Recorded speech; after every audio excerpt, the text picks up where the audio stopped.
ହବ ଆଜ୍ଞା। ସେ ଚାହିଁଲେ ଝିଅ ଯଦି ଚାହିଁବ ତା ନିଜ ଇଜ୍ଜତ ବଞ୍ଚେଇବ ଆଉ ପୁଅ ଇଜ୍ଜତ ବଞ୍ଚେଇବ। ଏସବୁ ଯୋଉ ଜିନିଷ ଚାଲିଛି ବଦନାମ ଚାଲିଛି ମୋ ବି ଇଜ୍ଜତ ଆଜ୍ଞା ଯାଉଛି। ଲୋକମାନେ କ'ଣ ନାହିଁ କ'ଣ ଭାବୁଛନ୍ତି। ମତେ ବି ବହୁତ ଟେନସନ ଲାଗିଲାନି। ମୁଁ କୁଆଡେ ବୋଧେ ପଳେଇବି ଭାବୁଛି ବମ୍ବେ ଫମ୍ବେ ପଳେଇବି ଆଜ୍ଞା। ମୁଁ ଆଉ ଏଠି ରହିବିନି। ମୁଁ ନହେଲେ ରହିଲେ ମୁଁ ବି ପାଗଳ ହେଇଯିବି। ମୋ ଛୁଆ ଦିଟା ଜୀବନ ଭବିଷ୍ୟତ ଅନ୍ତରେ ଆଜ୍ଞା। ମୋର 2ଟା ଝିଅ ମତେ ମୁଁ ପାଗଳ ହେଇଯିବି ଆଜ୍ଞା। ଏଇ ଆପଣ ମାନେ ଯୋଉ ଆସିକି ସବୁ ଇଏ କରୁଛନ୍ତି ଲୋକମାନେ କେତେ ପ୍ରକାର କମେଣ୍ଟ ଦଉଛନ୍ତି ମୁଁ କିଛି ବୁଝିପାରୁନି। କେମିତି କ'ଣ ସମାଧାନ କରେଇ ଦିଅନ୍ତୁ। ସେ ଝିଅକୁ ହାତ ଯୋଡି କହୁଛି ସେ ଜଲ୍ଦି ଆସି ସମାଧାନ କରିଦଉ।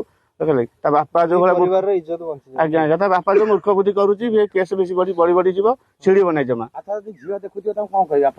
ଝିଅ ଯଦି ଶିକ୍ଷିତ ହେଇଥିବ ଯଦି ଝିଅ ଯଦି ଠିକ ମାନେ ମଣିଷ ପିଲା ହେଇଥିବ ଗୋଟେ ପାଠ ସାଠ ପଢିଥିବ ତା ମୁଣ୍ଡରେ ବୁଦ୍ଧି ଥିବ ସିଏ ଆସିକିରି ସମାଧାନ କରିଦଉ। କିଛି ମାନେ ଝାମେଲା ଝାଟି ନାହିଁ। ଛୋଟିଆ ମୋଟିଆ କଥା ଏଇଟା କିଛି ବଡ କଥା ନୁହଁ। ବଡ କଥା ସେ କରଉଛନ୍ତି।